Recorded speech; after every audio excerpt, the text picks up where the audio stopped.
Hello, everyone, and welcome back to The Hum, a Kansas Hoops podcast via the Field of 68. I'm Sam Lance, joined by Jackson Bezdek, as always, and we're also going to be joined by the Field of 68's very own Mike LaTulip today because, quite frankly, Bez and I are a little tired about talking about some of the same issues that Kansas has had all season, every single episode. So we're going to have on Mike to try to make sense of why Kansas has struggled this year, and we'll get to that right up next.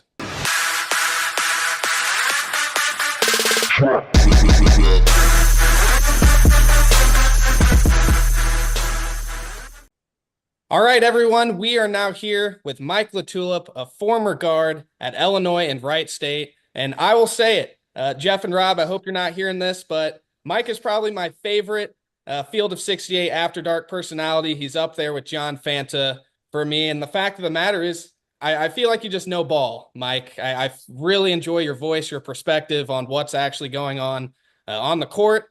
And so we're going to pick your brain about Kansas basketball today and kind of what's going wrong with the Jayhawks. Obviously, Kansas is struggling right now. Jayhawks have lost 4 out of 7 games, including most recently a 74-67 loss to Utah on the road, which was just an ugly game. And us Kansas people had to stay up late to watch that one. So that wasn't ideal either. And it just kind of seems like it's an all-time low right now from at least my point of view covering the Kansas program for 4 or 5 years. And Bez, I mean, he's been a Kansas guy for his whole life. So I know for a fact that Bez kind of feels like this is an all-time low. I just want to ask you, Mike, how did it get to this point? Why do you think Kansas is playing so poorly right now? We'll get into the X's and O's and all that stuff, but I want to first address, well, thanks for the great introduction, by the way. But I first want to address the all-time low portion of this. There are a lot of programs that would trade positions with Kansas right this second.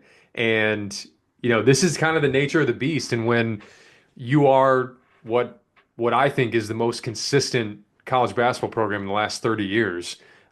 This is just kind of what's going to happen. I mean, you saw the tweets that came out and how this is their lowest AP ranking, I think, since 2021 or something, which is just crazy. I mean, think about the amount of teams that just want to be ranked.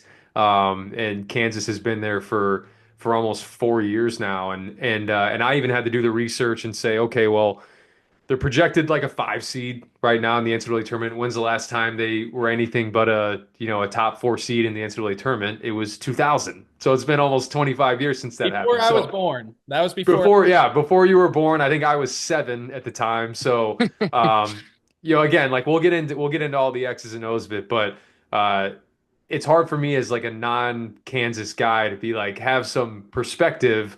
But I do understand when you're used to winning and winning at a high level for a long time, these valleys feel like real valleys. So I totally get that. Specifically on the court, I mean, you can cover even the Utah game if you want, but what are some of the issues that you've kind of seen popping up for this team? Well, I think if you just start aesthetically with this team, it's there, you have noticeably, I think, less force, power, and skill at the wing spot. I mean, think about all the really good Kansas teams over the years. I mean, go back to the 2022 team. You got Wilson, you got Agbaji, you got Brown. You go back further with Svi and Josh Jackson and Kelly Oubre, Wayne Selden. And if you want to go further back with Julian Wright and Brandon Rush, I mean, there's always been a level of skill and size and power at that wing spot. And that's not to say Kansas hasn't had great guards over the years. I mean, they certainly have. I mean, Graham, Mason, Dotson, go back to Collins and Chalmers, and it's obviously noted how good their bigs have been. But the wing spot always tilts the scales in college basketball. I mean, you have a solid point guard, I think, with DeJuan Harris. Hunter's been in the game for a long time, but just trying to figure out that wing spot, and it's really hard because I think Bill Self's in a really tough position because on the one hand, you bring in these transfers who haven't given you much outside of Zeke Mayo, and the rest of the guys haven't really stepped up. And then I know there's a lot of talk around Flory and around KJ. But when you look at a guy like KJ, he doesn't turn the ball over. He plays hard. I mean, obviously, Bill Self really, really trusts him. It's going to be hard to keep a guy like that off the floor. So we'll get into lineups and stuff, but just to start, I mean, aesthetically, and it starts in defensively too. They're the sixth ranked defense in the country, but they can get overpowered at times. And the three things too, and we can get into Utah a little bit too, but like what's not great is the fact that they aren't great in a lot of the areas that give you margin for error. So offensive rebounding. At times they can be fine depending on their personnel, but on the whole, I mean, you're middle of the pack nationally in offensive rebounding, so you're not giving yourself second chance opportunities. You don't turn teams over at a high rate, and you don't get to the free throw line often. Like that's going to put a lot of strain on your offense and defense because you got to be almost near perfect in other areas to make up for the lack of those other areas I just mentioned. So it's a lot with this Kansas team. That's not to say they don't have talent. That's not to say that they can't make a second weekend. But those three areas in particular that I mentioned, along with just the personnel, can make it, can make things hard to overcome and can get you beat on any night in the Big 12. Let's stay like in this kind of broad general theme here. Sam and I have talked so many times about how this just looks flat. The offense looks flat. There's not a ton of energy. There's not, I mean, there's times when guys are diving on the floor and that's great and everything, but there's not really a big identity with this team. And Dewan had a quote after the last game talking about it needs to be more important what we're wearing on our chest versus what we're wearing on our back. Kind of seemed like a shot to the transfers that just haven't been producing. So what is your take on that? Why does this team seem flat? Why does it seem like there's just no energy or passion like with Kansas teams in the past? Well, it's hard in college basketball nowadays to you want to find continuity and I think this team definitely has that in some areas with Dewan and with Hunter and with KJ. These guys that have been in the program for multiple years. But man, I just go back to even the start of that Utah game, and you're on the road. You've been sliding a little bit. That's a perfect spot to try to really enforce your will and on both ends. And you start the game off with a blown switch. Zeke gets caught on the top. They throw it over the top for a layup. Rylan Griffin goes down and dribbles off his foot. Then Rylan runs in at the ball off a shooter, off of Madsen, who's the most illustrious shooter in Utah basketball history. You run in at the ball, which is like a freshman type mistake, and then you come down your next defensive possession, and you Zeke Mayo gets labeled on a screen, and Madsen hits another three, and Flory's kind of backing up and drop, and so those are three defensive breakdowns on the road. And if you looked at this Kansas team, it's their defense that you're like, hey, we need you to keep it up. So that, all of a sudden you're in a 13-5 hole on the road and yeah, you could feel it, just a weird vibe watching it. And I know AJ Storr has been at, whatever, this is eighth school in 8 years, including high school. And there were times last year, I get there's certainly gaudy numbers that he put up at times at Wisconsin, but he was sitting on the bench at the end of games for Wisconsin a lot of times. And there's a reason for that. And so it's you're always going to have to try to find an identity as a team. And KJ gets hurt for a little bit. They kind of vacillate between lineups. Do we play Flory? How long can we play Flory without him getting in foul trouble?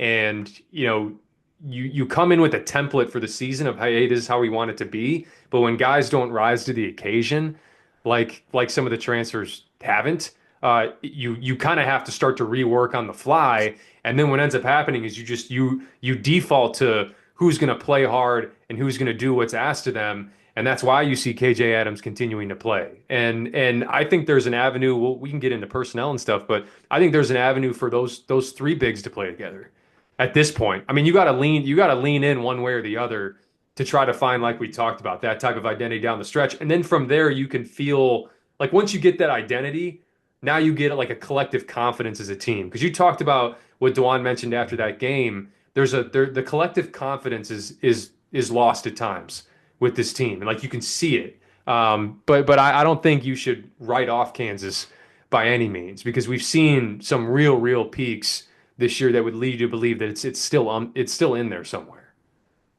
I want to get your player's perspective here, Mike. Let's go into this locker room. It's obviously it's not a secret. Something's up inside behind the closed doors. Have you ever been in a locker room that you kind of felt like, oof, this isn't really gelling? And if you have, like, what's the best way to break through that, to find an identity, to just like you just said, have a collective confidence that Kansas just doesn't have right now? I have been in those locker rooms, and the common theme I think has always been just getting outside of yourself.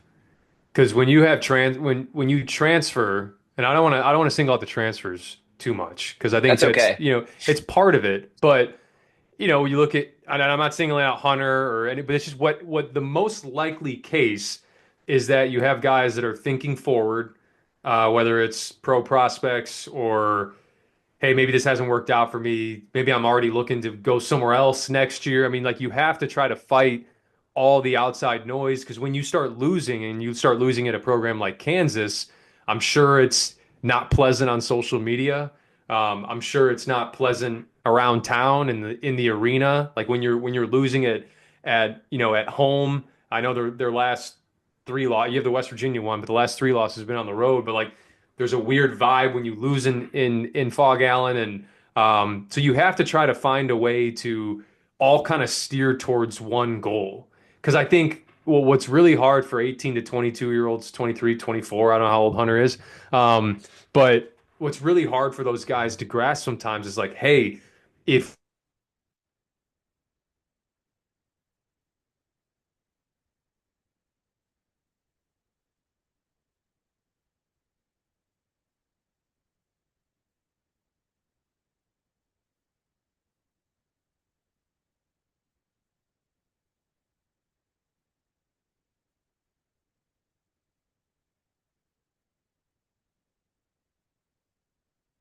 decent size, but all that gets attached to winning. And I go back to Michigan State back in 20, I think 14 it was, or 2015. But Travis Trice gets a cup of coffee in the NBA because they went to a Final Four, and you just get there, you get more eyes on you, and if he was an NIT point guard, it's probably not happening. So you got to find a way, and it starts with whoever's the leader in that locker room to try to band guys together and say, just you got to trust it because it's hard. We live in a microwave society. You got to trust it that if we win and win together, everybody on this team is gonna benefit it one way or the other. And I think that's hard for guys at that age to kind of wrap their heads around.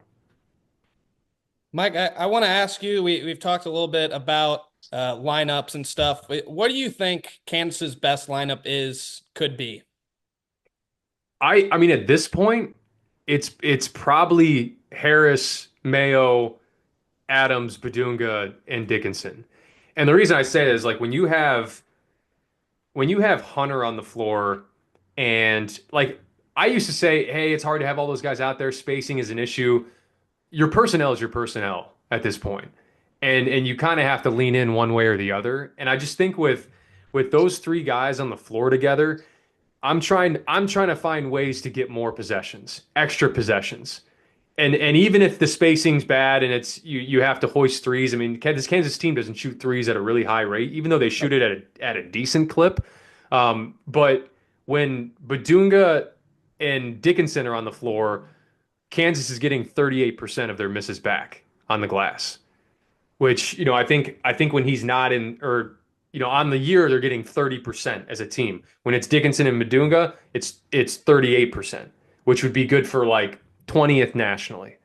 And even when you add KJ to that, and the minutes, there aren't a ton of minutes with those three on the floor, but when they've been on the floor, it's 37% back on the glass. So it's still pretty high. So I'm looking at it as like, hey, it may not be the prettiest basketball at all, and spacing may not be great, but let's give ourselves some extra bites at the apple. Let's get extra opportunities because the way the defense is played They're not going to turn teams over a lot, but like if you put more size and length out there, you may have a better chance at it. So I'm saying like you got to try to win those margins a little bit more.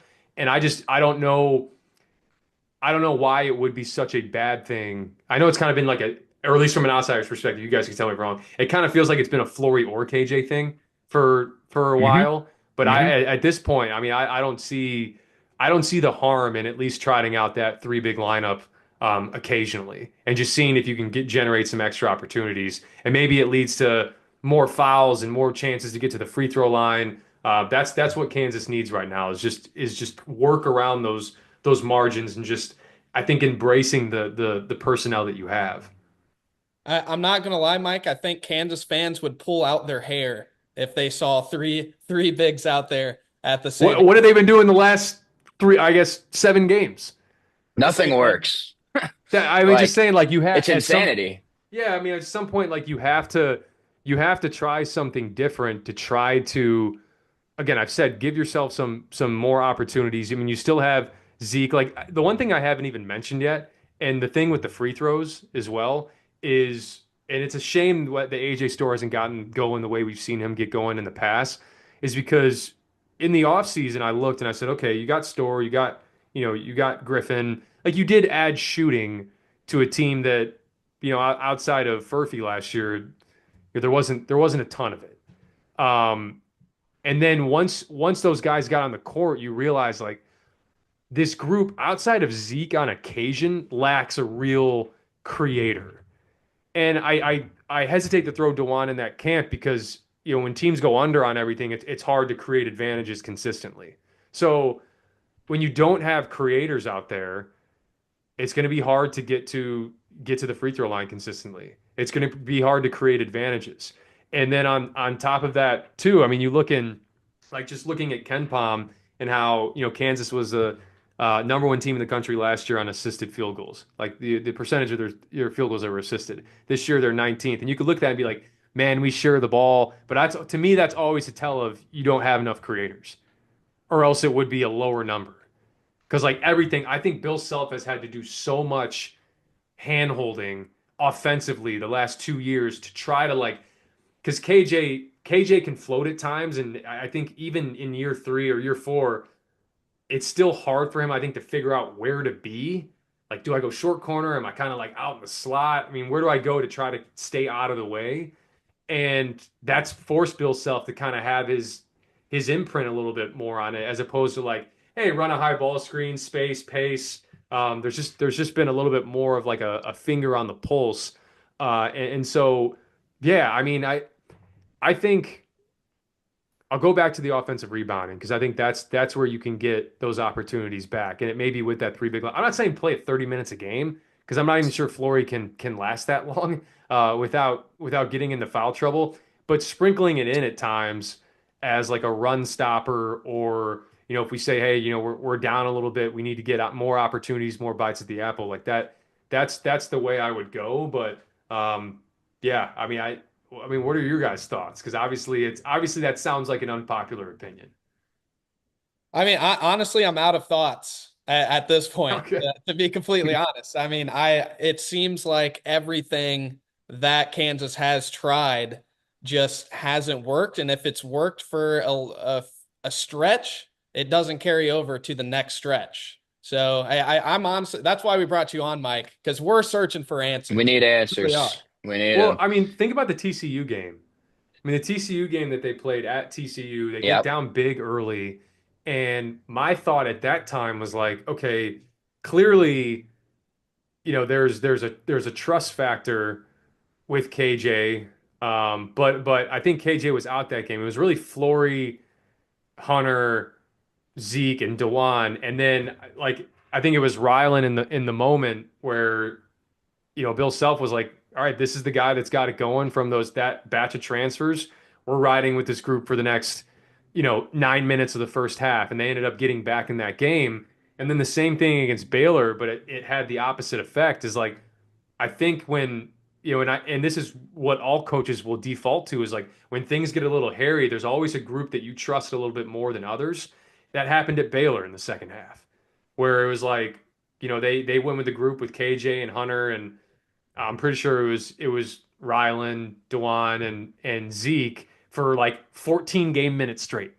And it's just by the end of it, they were gassed. And I think he's just Bill Self, I think feels like he's kind of ran out of options just in terms of who he can trust on a nightly basis, which has been, which is kind of sucks because he's always kind of had those options in the past that he can depend on. So that was what I initially thought in that TCU game. It's like, okay, it's going to be those four or some sort of variation of those four, and then just whichever one of those guys has the best audition in the first 10 minutes for between the transfers. So yeah, I mean it's hard, but I wouldn't mind seeing them get crazy, lean into an even bigger lineup and see if you can zag a little bit and I don't know, see what comes from it. I mean, right now you're firmly in the NCAA tournament. You got three games, in my opinion, with BYU, Oklahoma State, and Colorado. I mean, you could look at that and be like, hey, this isn't a time to workshop things, but I think it is actually a good Might as well. opportunity to Might as do well it before you because, play Arizona, Tech, and Houston. yep, see if you can find something. If not, you obviously have something that you feel like you've gone to at least. I mean, it hasn't been incredibly successful, but maybe you can find something in the next three games here that gives you a little more comfort down the home stretch. Mike, what is your so preseason expectations for this team? Sam and I were all over it before the year. Like, this will be different, guys. This will be different than last year. I know we're all worried about it. It will be different. And it has not felt different. And looking back on it, and it's to touch on something you said earlier, who are the pros on this team? All those great Kansas teams, like you talked about, had pros, those pro wings or a pro guard like Devontae Graham. And that's just, I don't see him on this team. AJ Storr maybe was supposed to be that guy before the season, but from your perspective, how has that changed expectation wise? What was supposed to be this team preseason versus what we're actually watching on the floor? Well, I mean, when I watched the team last year, I had some of the same concerns where I looked and I'm like, who's like a true advantage creator? I mean, McCullough could do that at times. I mean, he obviously just couldn't stay healthy. But Furphy wasn't a real like advantage creator. I Mhm. mean, he was great with the way you could use his gravity on off-ball screens and it's just as a spacer. But when they went out into the portal, that's kind of what I said was like, they definitely got a little bit more shooting on paper. I mean, Mayo shot the hell out of it at South Dakota State, and so did Rylan Griffin at Alabama. Storr's been up and down, but has proven that he can make shots. But I still looked and was like, who's the advantage creator? And that just it's really hard when you don't in terms of like being in that elite crop of teams in the NCAA, if you don't have any, like it just makes it really, really difficult to I think win at an elite level consistently and then give yourself enough of an advantage to win and go deep in March. Because like when I look at the NCAA tournament, when I look at this team and their outlook, it's there's probably five teams in college basketball. I mean, I'll really look at it, probably five or six teams that every game they play in the NCAA tournament is pretty much on their terms. Like if they take care of what they need to do, if they take care of the ball, if they, win the rebounding battle, they'll probably win the game because their talent pushes them over the top. And then there's other teams like Kansas, in my opinion, that is capable of, I think, making a second weekend. If matchups fall right, they're capable of potentially going farther than that. But you're gonna need some help. Like you can't, you know, go out there and play your B minus game in advance. You may be able to do that in the 12-5 game or 13-4 game, depending on how the season finishes. But yeah, I mean, expectations for this team were high. And I always some of the preseason stuff I don't always it's such a crapshoot because you don't know how teams are going to gel. You don't know how like a coach is going to get through to a team. And I'm not saying Bill Self hasn't gotten through to this team. I think Bill Self himself is continuing to try to figure this out. It's just in this day and age in college basketball, sometimes you only get one shot with a particular team. It's not like, hey, we got this year and then we'll build on it next year. It's you could look at it as this is the next year from last year. But yeah, I just think that in college basketball, like you just don't always get that chance. And the preseason stuff, I mean, look at North Carolina a few years ago. And I was very vocal about this. And I didn't have the luxury of like going on Field of 68 and being able to like scream it to the masses. But I was like in text and on Twitter and stuff, I didn't understand why North Carolina, who was an eight, I think an eight on the eight in the 8-9 game, the year they went to the national championship, brings everybody back and is the preseason #1 team in the country. Because my thing is always like, we put so much in the NCAA tournament, and it's 3-4 weeks in March when we have this full body of work from a team throughout a season, and then we take that 3 to 4 week stretch in March and go, well, this is who that team is. And to me, I think that's just wrong. And they ended up ranking them first. Now I'm going around. I'm like, you just ranked an 8-9 seed who lost Brady Manick, who lost a few other players, who took an 8-9 seed and made them the #1 team in the country. You know what North Carolina did? They didn't make the NCAA tournament. So I don't really buy into the preseason stuff. I mean, I knew Kansas was going to be a really good team. And I say really good team. I mean, there's Kansas fans who probably scoff at that. I mean, if you're a top 4, top 5 seed, like you're a really good team in the landscape of college basketball. But yeah, when you look at just kind of the way it's trended, right? Because you start the season off, lost to Creighton, you beat Duke, you beat North Carolina, you beat Michigan State, you beat all these blue bloods to start the year, and then it kind of tapers off. So I know it's like a momentum game in college basketball too, but you got time to turn it around if you're Kansas. Build some momentum here the next three and finish it out strong with the final three of the regular season. All right, Mike, we're going to take a quick break here. Whenever we get back, we just want your quick thoughts on BYU tonight. We will be right back, y'all. There is no sport in America that is more difficult to follow than college basketball. It can be overwhelming. That's where the Field of 68 Daily comes into play. The Daily is your go-to source for injury updates, recruiting news, and transfer portal additions that actually matter. For just $50 a year, get access to the same information that your favorite team's coaching staff is subscribed for. Quality content can be hard to find in the college basketball space. The Daily is here to help you with that. All right, everybody, welcome back to the Hum, a Kansas Hoops podcast via the Field of 68. Mike, what do you know about this BYU team? What are you kind of looking for with this game tonight, Kansas BYU? Yeah, I mean, I think Kevin Young's done a really good job with this team. I mean, early on, they didn't play. They probably played one of the, I'd say, lightest non-conference schedules in college basketball, and then you come out of the gate in Big 12 play 1-3, and since then I think 7-3, and have at least had a little bit of momentum here in the last few weeks, and similar to Mark Pope, and Mark Pope ran a lot more like heavy actions compared to Kevin Young, but Igor Demin has been up and down throughout the season. I mean, I think there's an opportunity here for Kansas to really, I think, pack the gaps and try to turn Igor into a jump shooter tonight. Not let him get guys involved. You got to be really, really careful with your ball screen defense as well to not allow him to create advantages and get guys going, because he hasn't shot the ball particularly well this year. But I mean, Richie Saunders has been great. Catchings has also been up and down, but is capable of knocking down shots as well. And then Hall and Nell, like these guys that have been a part of this team, since Mark Pope left. I mean, it's a good team. I just think that Kansas has an advantage tonight.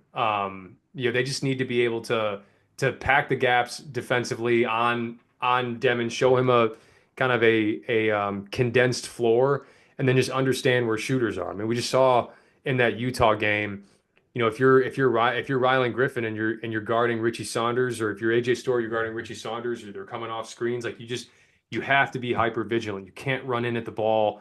You can't get labeled on off ball screens, get labeled on ball screens. That's where it starts tonight for Kansas, because that got Utah going on the road the other night, and it's just hard to recover, in that scenario. But yeah, you get another road game tonight, and I want to see just the mettle of this Kansas team. I mean, Jackson, you talked about it.